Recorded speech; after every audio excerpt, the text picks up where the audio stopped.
মার্কিন ইমিগ্রেশন কর্তৃপক্ষের অভিবাসন বিরোধী দমননীতির বিরুদ্ধে দেশটিতে এমন আন্দোলন চলছে বেশ কয়েক মাস ধরে। সম্প্রতি এক অভিবাসন কর্মকর্তার গুলিতে এক নারী নিহতের পর থেকে আরও ছড়ায় এ বিক্ষোভ। এমন পরিস্থিতির মধ্যেই এবার ৭৫ দেশের নাগরিকদের অভিবাসন ভিসা দেয়ার কাজ অনির্দিষ্টকালের জন্য স্থগিত করল যুক্তরাষ্ট্র। মার্কিন পররাষ্ট্র দপ্তর ১৪ জানুয়ারি জানায় এই সিদ্ধান্ত কার্যকর হবে ২১ জানুয়ারি থেকে। এ মাসের শুরুতে যুক্তরাষ্ট্রে অভিবাসীদের মধ্যে কোন কোন দেশের নাগরিকরা বেশি সরকারি সহায়তা নিচ্ছেন তার একটি তালিকা প্রকাশ করেন মার্কিন প্রেসিডেন্ট ডোনাল্ড ট্রাম্প।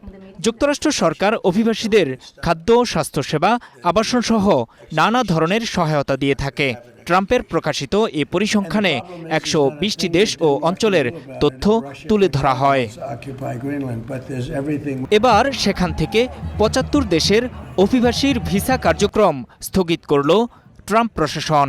এই তালিকায় রয়েছে বাংলাদেশও। এছাড়াও Pakistan, Nepal, Iran, Russia, Sudan, Nigeria, Libya ও মিয়ানমারও রয়েছে এ তালিকায়।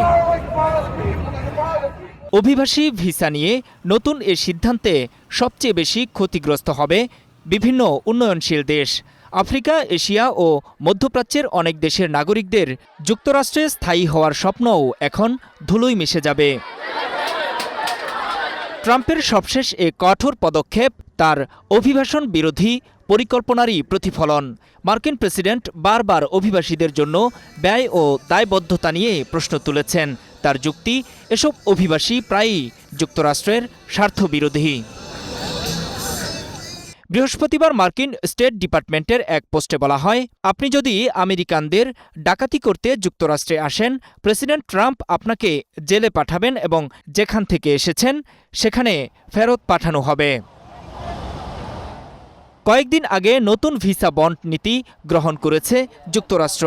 এই নীতির আওতায় বাংলাদেশ সহ ৩৮টি দেশের পর্যটক ও ব্যবসায়ীদের যুক্তরাষ্ট্রে প্রবেশের জন্য ৫ থেকে $১৫,০০০ বন্ড জমা দিতে হবে। নূর মোহাম্মদ, স্টার নিউজ।